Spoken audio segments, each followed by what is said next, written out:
저는 오늘 약속을 믿음으로 라는 제목으로 말씀을 전하겠습니다.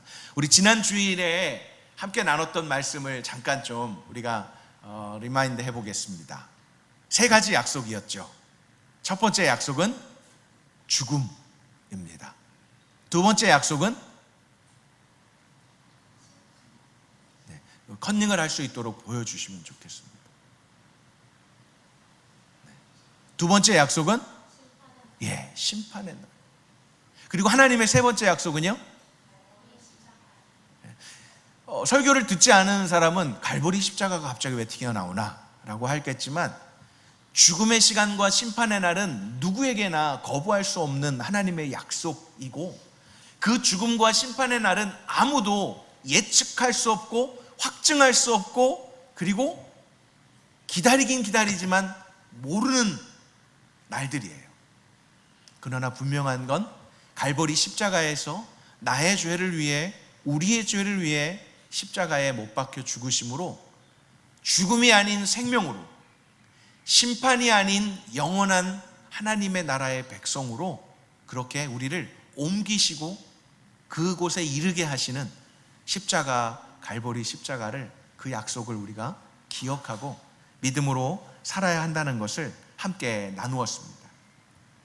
성경은 하나님께서 그분에게, 그분의 백성에게 하신 약속으로 가득한 책이에요. 그래서 언약이라는 표현을 사용하기도 합니다. 예수님 이전의 언약을 구언약, 구약이라고 하죠. Old Testament. 예수님이 오신 이후로부터의 기록을 한 27권의 그 언약, 약속을 우리는 New Testament, 신약이라고 이렇게 명칭을 합니다. 어떤 사람은 하나님의 말씀 중에서요, 적어도 3만여 개의 약속이 있다고 계산을 해본 사람이 있어요. 성경을 읽으면서 이것도 약속이야, 이것도 약속이야, 그렇게 세보니까 한 3만 개가 넘게 하나님이 우리에게 약속하신 약속이라고 그렇게 말씀을 읽은 사람이, 계산한 사람이 있습니다.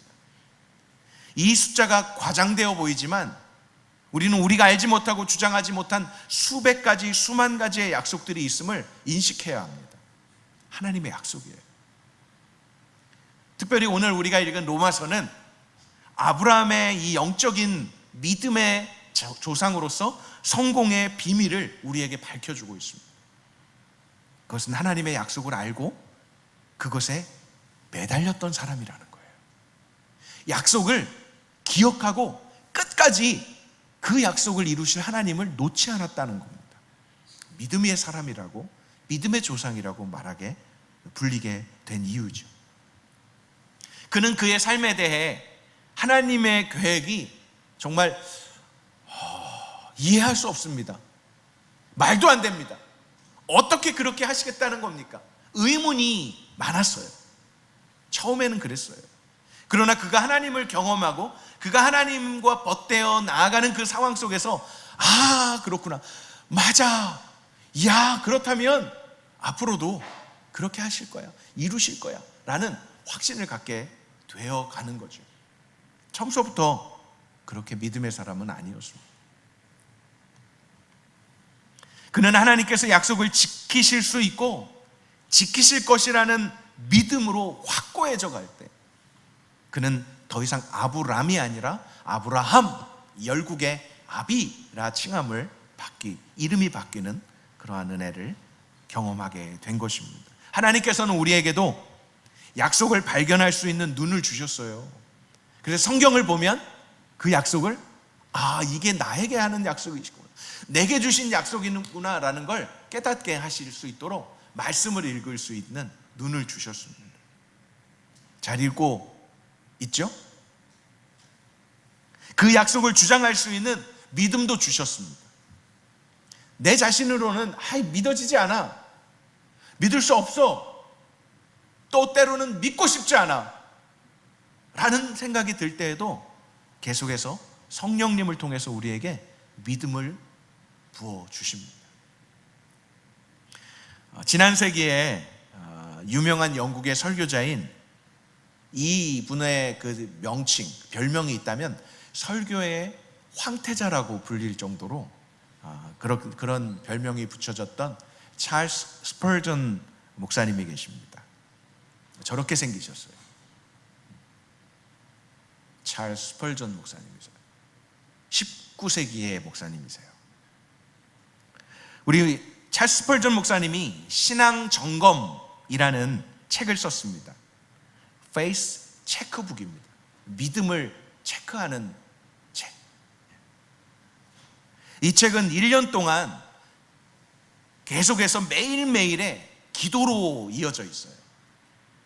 1월 1일 기도라면 12월 31일까지의 매일매일의 기도, 1년 동안의 기도를 책으로 엮은 것인데, 이 각각의 기도는 하나님의 위대하고 소중한 약속들을 바탕으로 한 것입니다. 성경의 약속들을 이 찰스 스펄전 목사님이 뽑아서 그걸 가지고 기도문으로 그렇게 하신 거죠.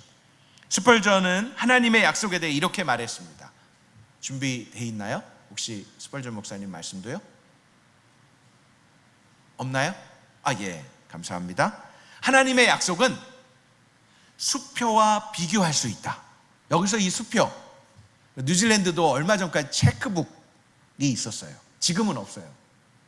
여러분들은 체크 써본 기억 없죠? 어른들은 체크북을 만들어서 거기에다가 이렇게 온리 얼마 센트까지 막 이렇게 적어서 줄을 쫙 긋고 사인하고 그것을 주면, 그걸 가지고 가면 은행에 가면 현금으로 바꿔 주거나 입금을 할 수 있었어요. 지금은 이제 없어졌어요. 한 2년 전, 3년 됐나요?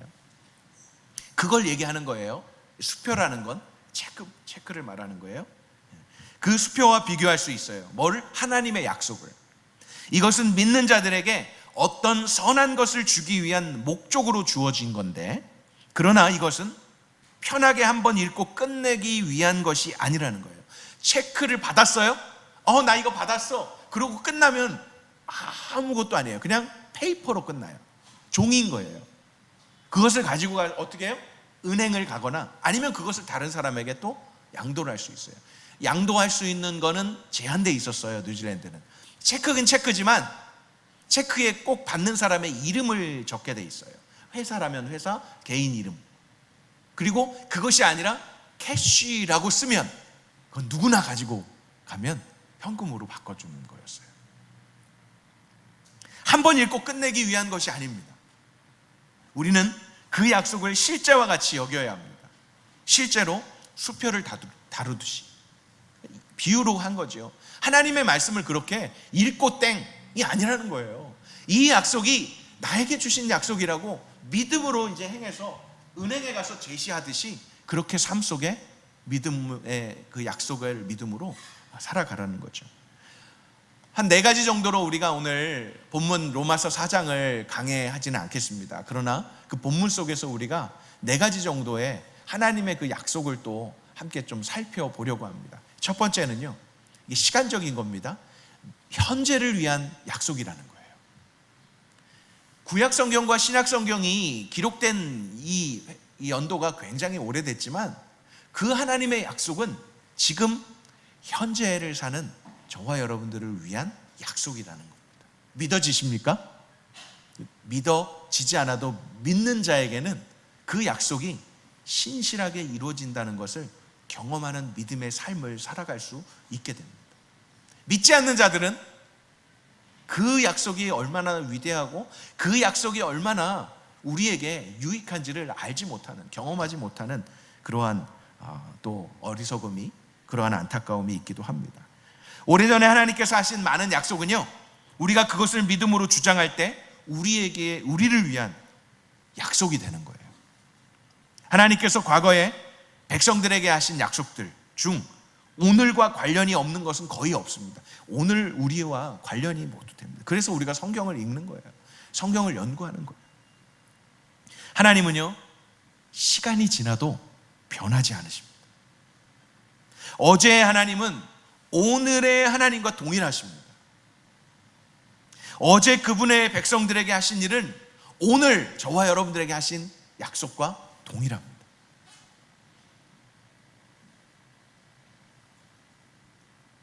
오늘 우리가 읽은 본문 속에서 이런 단어들을 한번 주의 깊게 살펴보십시오. 모든 후손, 율법을 따라 사는 사람, 우리 조상, 많은 민족의 조상이라는 표현이 계속됩니다. 우리 16절 말씀서부터 18절까지의 말씀을 다시 한번 보겠습니다. 16절입니다. 그러므로 약속은 믿음으로 말미암습니다. 이는 아브라함의 어떤요? 모든 후손, 곧 율법을 따라 사는 사람뿐 아니라 아브라함의 믿음을 따라 사는 사람들에게도 은혜로 이 약속을 보장해 주시기 위한 것입니다. 아브라함은 우리 모두의 조상입니다. 17절 기록되기를 내가 너를 많은 민족의 조상으로 세웠다라고 한 것과 같습니다. 아브라함은 그가 믿은 하나님, 곧 죽은 사람을 살리시며 없는 것을 있는 것 같이 부르시는 하나님 앞에서 우리의 조상이 됐습니다. 18절 다 같이 읽어보겠습니다. 시작. 아브라함은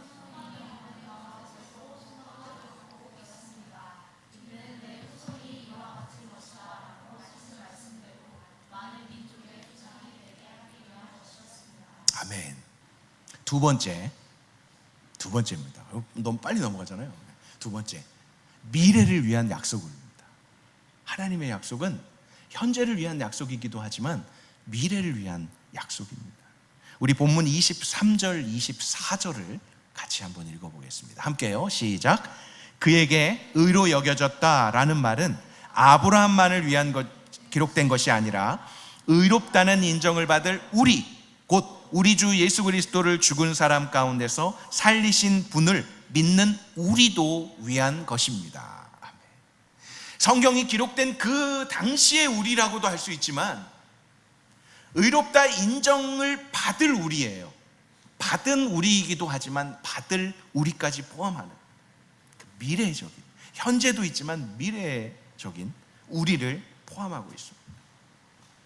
아브라함만을 위하여 기록된 것이 아니라는 거예요. 저와 여러분들을 위해서 기록된 거예요. 그래서 성경을 읽자고 하는 거예요. 그리고 같이 읽어 나가는 거예요. 인간에게 있어서 미래에 대한 확신할 수 있는 그러한 것이 뭐가 있겠습니까, 여러분들? 여러분 삶에 나는 내일 확실하게 이런 것을 이룰 것이다 라고 확신하는 일들이 얼마나 돼요? 대부분 확신할 수 없잖아요. 장담은 할 수 있어요. 그렇게 되기를 바라고, 나는 내일 이렇게 할 거야 라고 결심은 할 수 있어요. 그런데 내일이 돼 보십시오. 그렇게 하지 못할 일들이 너무 많아요. 내 생각과는 다르게 영 반대로 또 일이 벌어지는 때도 너무나 많아요. 그리고 너무나 빨리 세상은 바뀝니다. 인간은 끝이 없는 파괴적인 힘을 가지고 그 미래를 바꿔보려고 노력을 합니다. 역사를 어떻게 한번 이끌어 보려고 안간힘을 씁니다. 그러나 미래를 맞이하는 모든 사람들이 동일하게 그 마음 가지고 있지만 두려움이 더 크게 밀려온다는 거죠. 모든 면에 있어서 걱정과 불안은 계속해서 증가합니다. 그러나 하나님의 자녀들은요, 변화하는 세상 속에서도 변함없는 하나님을 섬기고 있음을 확신할 수 있습니다. 하나님께서 하신 약속은 반드시 이루어집니다. 하나님은 신실하시고 그 하나님을 믿는 자들에게는 하나님의 신실하심이 확인되는 순간순간마다 나를 위해 이렇게 약속하신 대로 이루시는 하나님이시구나 라는 걸 고백하며 그걸 찬양으로, 그것을 예배로, 그것을 기도로 올려드릴 수 있는 것입니다. 확신과 기쁨으로 미래를 맞이하고자 한다면 우리는 하나님이 계속되는 임재와 그분의 섭리에 대한 많은 소중한 약속들을 알아야 돼요. 굳게 잡아야 돼요. 세 번째, 하나님의 자녀들을 위한 약속입니다. 조금 더 현재와 미래는 포괄적이지만 이 하나님의 자녀들을 위한 약속은 조금 더 제한되죠. 그렇죠? 하나님께서는 그분의 자녀들에게 약속하심으로써 그들에게 축복을 나누어 주시고 그들의 삶을 풍요롭게 하기 원하신다는 것을 나타내셨습니다. 성경을 통해서. 처음에는요, 아브라함을 택하신 게 이 이스라엘 백성들, 한 사람 아브라함을 통해서 그 자손만이 구원받는지 알고 그렇게 착각했던 사람들이 참 많죠. 먼저는 이스라엘 사람들이 그랬어요. 선택된 민족이다라는 의식을 가지고 다른 나라는 아예 그냥 다 이방 사람이라고 얕잡아보고 무시하고 사람 취급도 안 했던 나라가 바로 이스라엘. 그러나 하나님은 아브라함을 택하시고 이스라엘 백성만 택하신 게 아니라 아브라함을 통해 열방이, 모든 민족이 하나님의 백성이다라는, 하나님의 언약 안에 들어올 자들이라는 걸 계속해서 말씀해 주신 거예요. 우리 창세기 15장 1절로 6절까지인데 제가 읽어드릴게요. 그 후 여호와의 말씀이 환상 가운데 아브라함에게 임했습니다. 아브라함아, 두려워하지 마라. 나는 너의 방편이 네가 받게 될 상이 아주 클 것이다. 그러자 아브라함이 말했습니다. 여호와 하나님이여, 제게 무엇을 주시겠습니까? 아니, 제가 자식이 없는데 제 재산의 상속자는 이제 다메섹 사람 엘리에셀인데 자녀가 없으니까요. 아브라함이 다시 말합니다. 아니, 주께서 제게 자식을 주지 않으셨으니 제 집에서 난 하인이 저의 상속자가 될 것입니다. 그러자 여호와의 말씀이 그에게 임해 말씀하셨습니다. 그는 너의 상속자가 되지 않을 것이다. 오직 너의 몸에서 나온 사람이 너의 상속자가 될 것이다. 여호와께서 아브라함을 밖으로 데리고 나가서 시청각 교육을 하십니다. 하늘을 올려다봐라. 별을 세봐라. 과연 셀 수 있겠냐? 없습니다. 그리고 여호와께서 말씀하십니다. 너의 자손도 이와 같이 될 것이다. 아브라함이 여호와를 믿었습니다. 그래서 여호와께서 아브라함을 그런 믿음 때문에 그를 의롭게 여기셨습니다. 여러분, 지금 이때는 이삭을 준 때도 아닙니다. 이삭을 주시기 전이에요. 아직 자녀가 없는 때예요. 그때 너 하늘의 별과 같이 너의 자손을 그렇게 만들 거야. 엘리에셀이 아니라, 너의 하인이 아니라, 너의 상속자가 될 종이 아니라 너의 몸에서 나올 자녀를. 이 말을 들을 때 아브라함이 어땠겠어요? 사라는 어땠겠어요? 생리학적으로 임신할 수 있는 그 기간이 몇 년 지난 게 아니에요. 사라가 이삭을 낳았을 때에는 90세였어요. 아예 옛날이니까요. 아니요. 그때에도 잘 살아야 110, 120 사이였어요. 그러니까 지금하고 그렇게 큰 다르지 않아요. 아브라함은 100살이었어요. 100살의 할아버지, 할머니 이렇게 보나요? 뉴질랜드에서도 100세 넘으신 분 보기가 참 쉽지는 않죠. 80 넘으신 분들은 많이 계시죠. 저는 80 넘으신 할아버지가 운전하는 것 보고 깜짝 놀랐어요.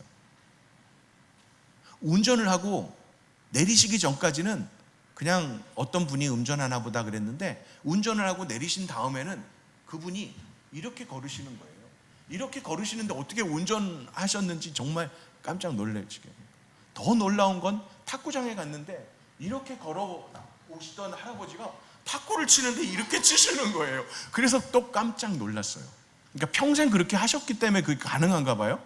아니, 걸으실 때는 이렇게 걸으시는데 어떻게 이렇게 잘 치시고 운전을 잘하는지 놀라워요. 그러나 자녀를 낳는 건 다르잖아요.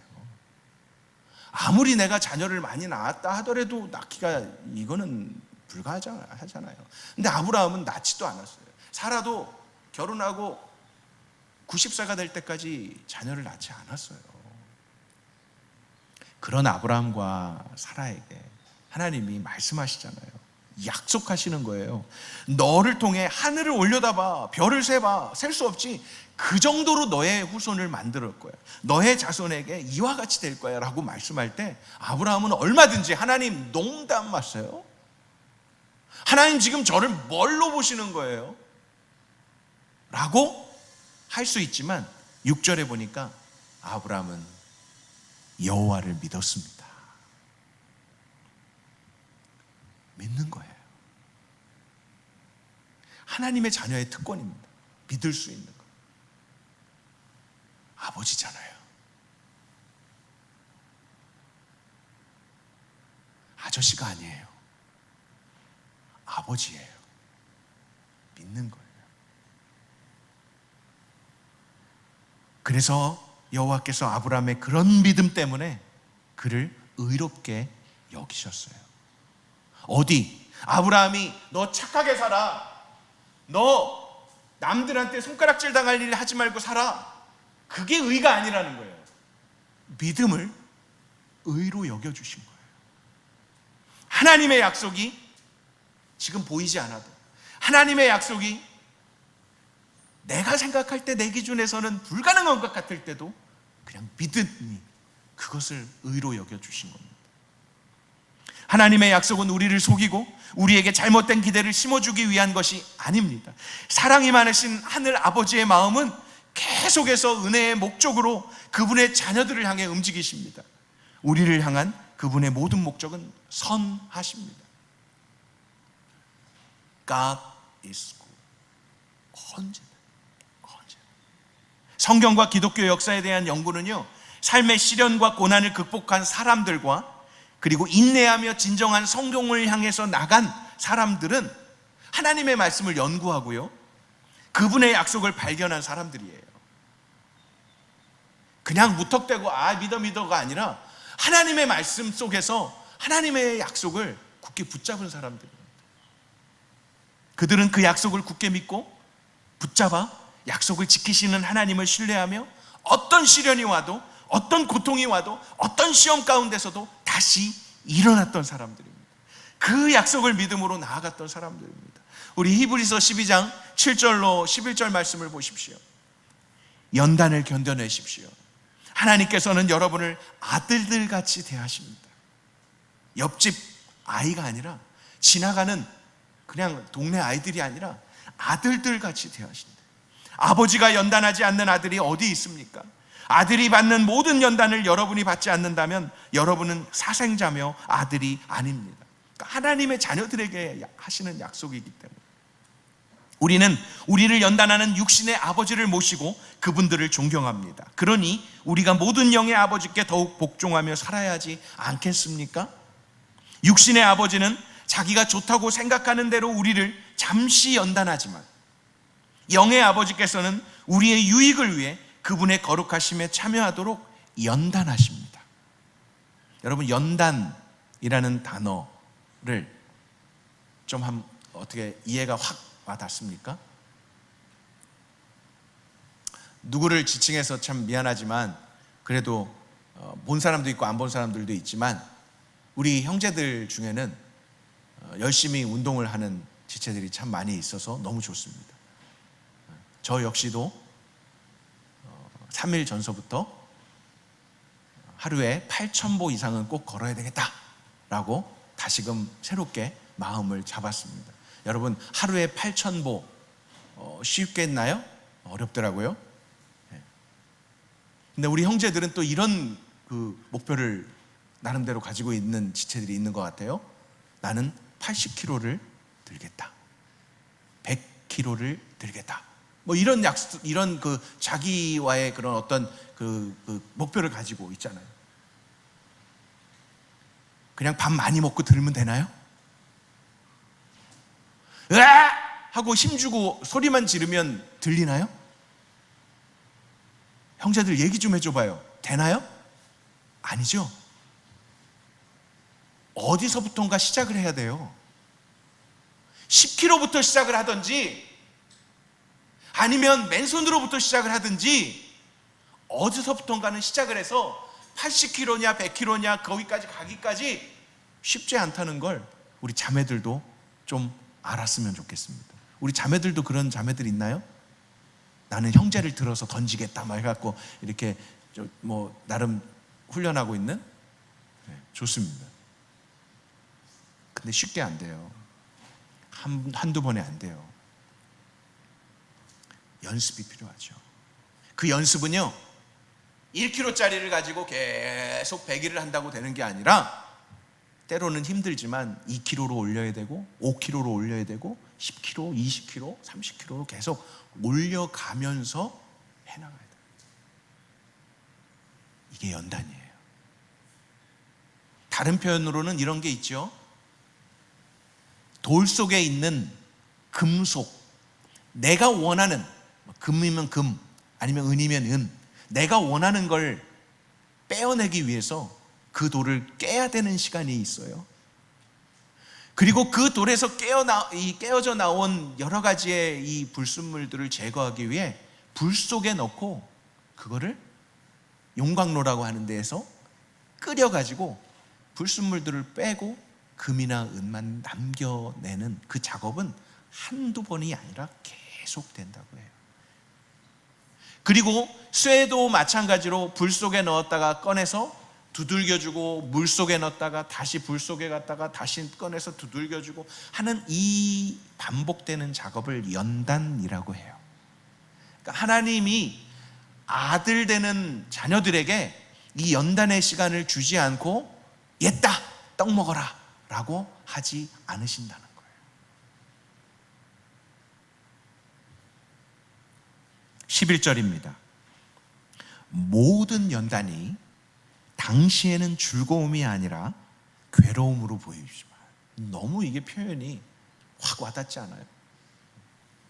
나중에는, 당시에는 즐거움이 아니라 괴로움으로 보이지만 나중에는 그것을 통해 연단된 사람들에게 의로운 평화의 열매를 맺게 합니다.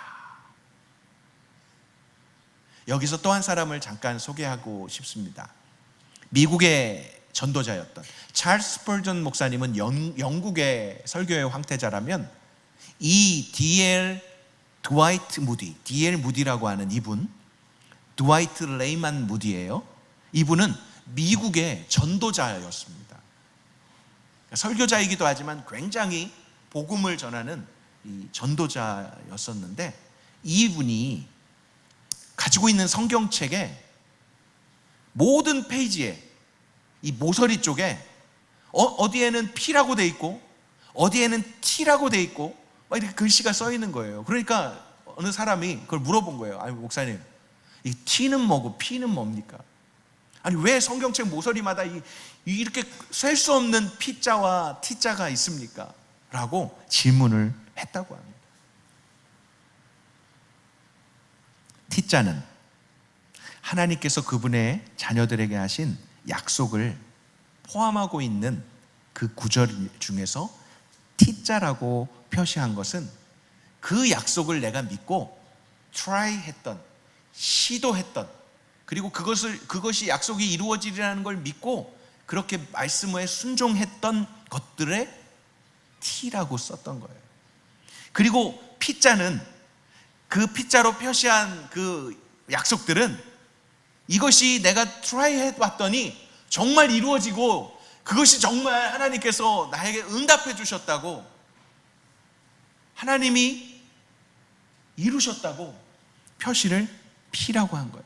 프로빗, 하나님이 행하신 일들에 대해서 증명된, 밝혀진 것들에 대해서 P라고 그렇게 적어놨다는 거예요. 이 문자들이 여러분의 성경책 모서리에 몇 번이나 표시되어 있겠습니까?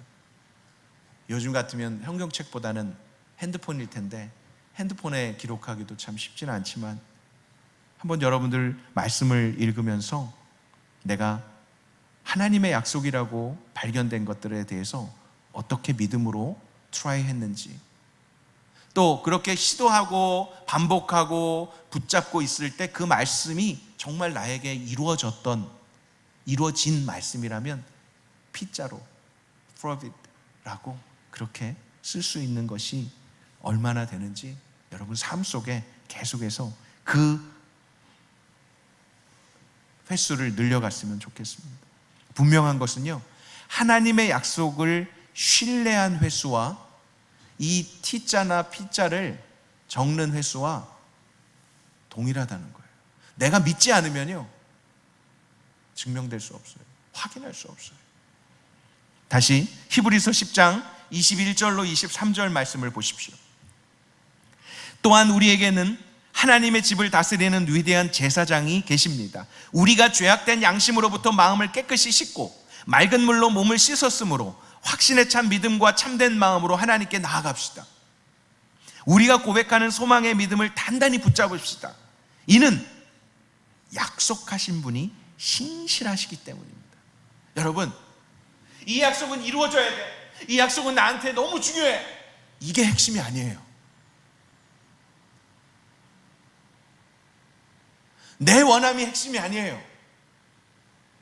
그 약속을 하신 하나님이 신실하시다는 거예요. 그걸 믿는 사람한테 이 약속이 불가능하다고 하는 건 아무런 의미가 없는 거예요. 왜? 내 기준에선 불가능하다고 여겨지지만 그 약속을 하신 하나님은 전능하신 하나님이시기 때문에 이루실 수 있는 분이에요. 그 하나님만 믿으면, 우리는 하나님의 그 신실하심만 믿으면 이루어지는 그 은혜를 경험하게 됩니다. 이것이 신앙생활이고 그리스도인의 삶의 놀라운 은혜인 것입니다. 마지막 네 번째, 현재나 미래의 약속을 하나님의 자녀들에게만 하신 게 아니라는 거예요. 여기서 끝났다면 더 이상 굿뉴스가 아니죠.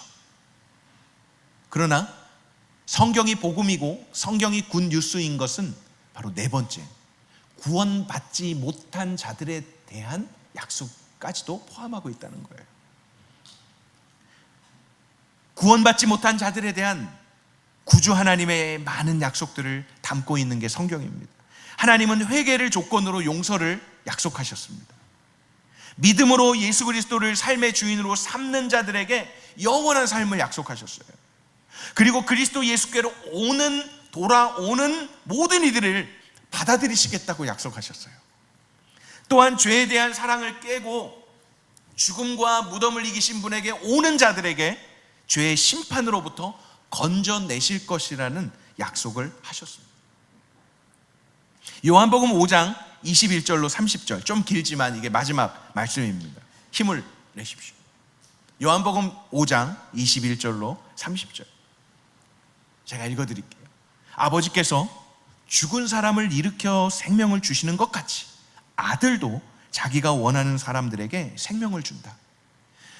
하나님이 그러셨듯이 예수님도 그렇다는 거예요. 아버지께서는 아무도 심판하지 않으시고 아들에게 모든 심판을 맡기셨다. 그러니까 마지막 때 예수님이 다시 오신 때 정말 진정한 심판자는 하나님이신데 그 하나님은 아들에게 맡기셨다는 거예요. 예수 그리스도에게. 23절, 이는 모든 사람이 아버지를 공경하는 것 같이 아들도 공경하게 하려는 것이다. 아들을 공경하지 않는 사람은 그를 보내신 아버지도 공경하지 않는다. 예수님과 하나님을 지금 동일시해서 보는 거죠. 24절, 내가 진실로 진실로 너희에게 말한다. 누구든지 내 말을 듣고 나를 보내신 분을 믿는 사람은 영생이 있고 심판을 받지 않는다. 그는 죽음에서 생명으로 옮겨졌다. 지난주일의 말씀의 연장선상인 거예요. 죽음과 심판은 누구에게나 이 약속은 있는데 그 약속 가운데 죽어요. 그런데 다시 살아요. 부활이죠. 심판을 받아요. 그런데 길티가 아닌 거죠. 무죄인 거죠. 그래서 하나님의 나라에 가는 거죠. 25절, 내가 진실로 진실로 너희에게 말한다. 죽은 사람들이 하나님의 아들의 음성을 들을 때가 오는데 지금이 바로 그때다. 그 음성을 듣는 사람들은 살 것이다. 26절, 아버지께서는 자기 안에 생명이 있는 것 같이 아들에게도 생명을 주셔서 아들 안에 생명이 있게 하셨다. 또 아버지께서는 아들에게 심판할 수 있는 권한을 맡기셨는데 이는 아들이 인자이기 때문이다. 이것에 놀라지 말라. 무덤 속에 있는 모든 사람들이 아들의 음성을 들을 때가 온다. 선한 일을 행한 사람들은 부활에 생명을 얻고 악한 일을 행한 사람들은 부활에 심판을 받을 것이다. 우리 30절 같이 읽겠습니다. 시작. 나는 아무것도 내 마음대로 할 수 없다. 나는 아버지께 들은 대로만 심판하기 때문에 내 심판은 공정하다. 이는 내가 내 뜻대로가 아니라 나를 보내신 분의 뜻을 기쁘시게 하려 하기 때문이다. 아멘. 예수님에게 모든 심판의 주권이 주어지는데 예수님은 뭐라고 그랬어요? 아버지의 뜻대로 할 뿐이다. 아버지는 선하시기 때문에 내 심판은 공정하다라고 말하시는 거예요. 그래서 심판의 때에 우리는 예수 그리스도를 믿는 자는 왜 구원을 받고 왜 무죄가 되는지를 분명하게 예수님 자신이 말씀해 주시는 것입니다. 사랑하는 호림 여러분, 우리를 향하신 약속이 기록된 이 성경을 믿음으로 현재와 미래와 하나님의 자녀된 우리와 아직 구원받지 못한 자들에게도 지금 시간이 주어졌다는 거예요. 그래서 우리가 선교를 하고 그래서 우리가 전도를 해야 되는 거죠.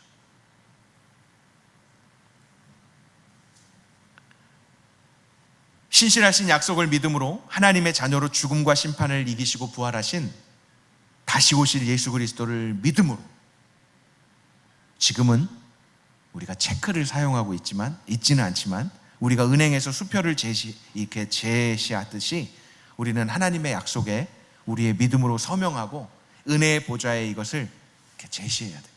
하나님, 제가 믿습니다. 근데 하나님의 약속은 조건이 있어요. 컨디셔널이에요. 그 약속들은 오직 우리의 믿음과 신실함을 조건으로 할 때 이루어집니다. 포기하지 않고 믿음을 가지고 나아가야 돼요.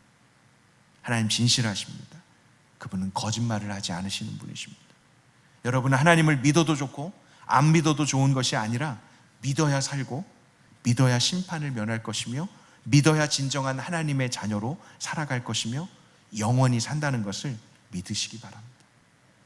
심증만으로가 아니라 물증으로 주신 하나님의 말씀, 언약의 말씀, 성경으로 입증해가는 저와 여러분들이 됐으면 좋겠어요.